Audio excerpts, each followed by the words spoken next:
Okay, so what happens when I take one of my favorite tactical knives, remember, tactical, the CRKT M-21, and buy a scaled-down version of it?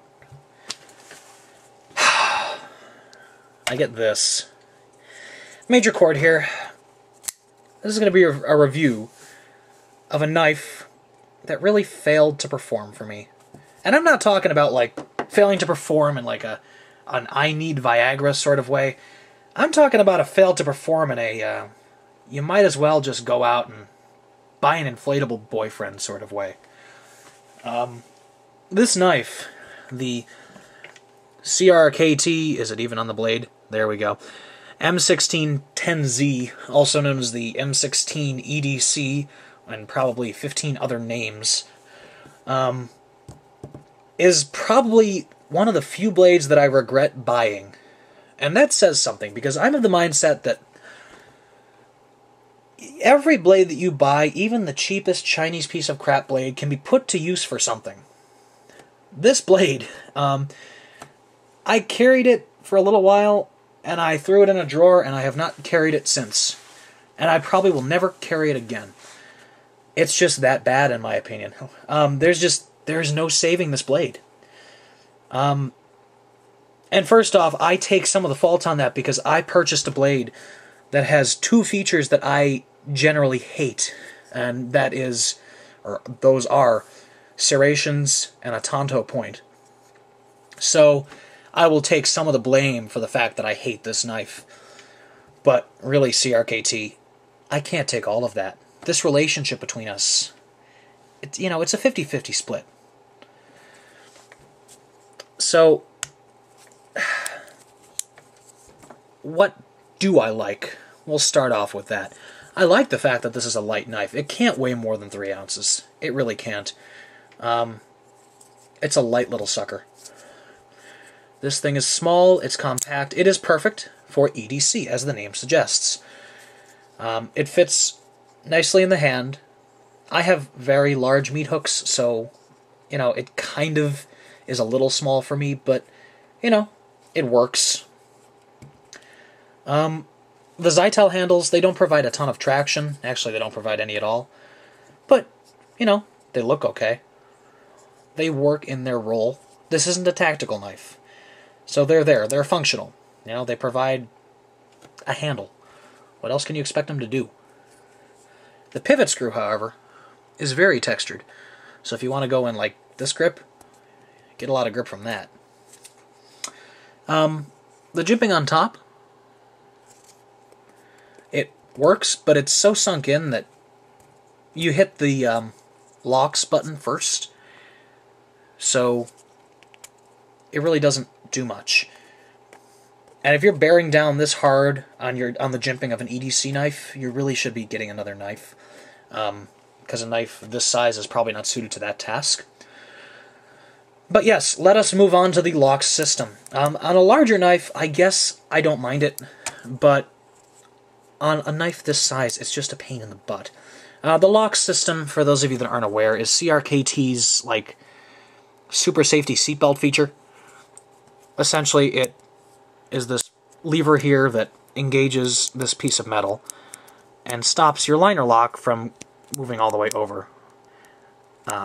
In theory, stopping your blade from closing on you.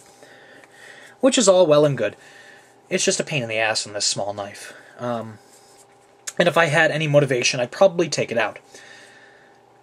However, I can't be bothered to in this case. So I'm not gonna. The liner lock, it's functional. It's not that small or slim. Actually, for a knife this size, this is a pretty beefy liner lock. It engages well. Actually, in this case, if you really whip this knife open, which I'm going to do off camera so I don't hit anything, it engages all the way. That should give you an idea of the quality control of this knife. Yeah, it's not too good. So, once I get the liner lock over, we can go into that. Yeah, quality control on this knife sucks.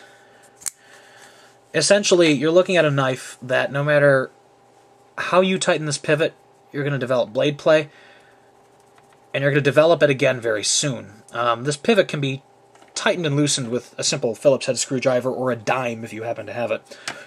So there's blade play already, and I just recently tightened it. And if I just wiggle this, I can develop a lot more. And I'm going to sit and wiggle it for a minute and see how much I can develop. I might actually be able to wiggle the whole knife apart.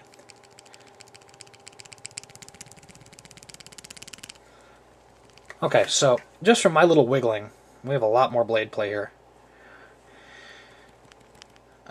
That's not something you really want in a knife.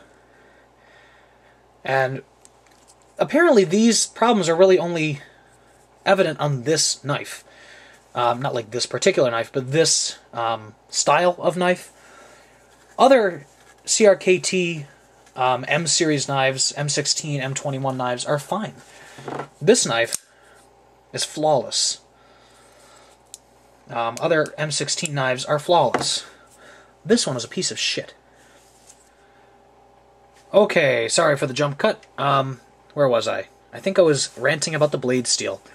Yes, the blade steel on this knife, I can't remember if it's either an AUS-4 or an AUS-6, but whatever it is, it blows.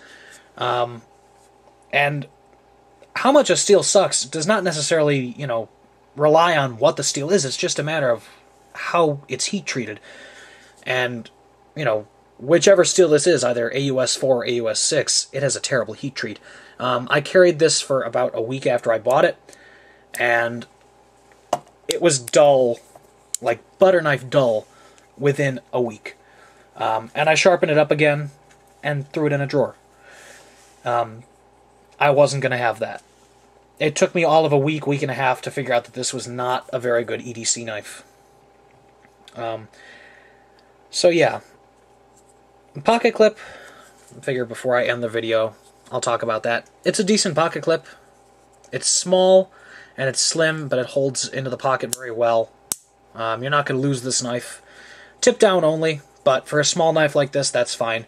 Actually, generally with a flipper knife, I do prefer tip up, but in this case, I didn't mind it at all. It was fine. For such a small knife, it really doesn't matter either way. Yeah. So this knife, I'm going to say right now, I hate it.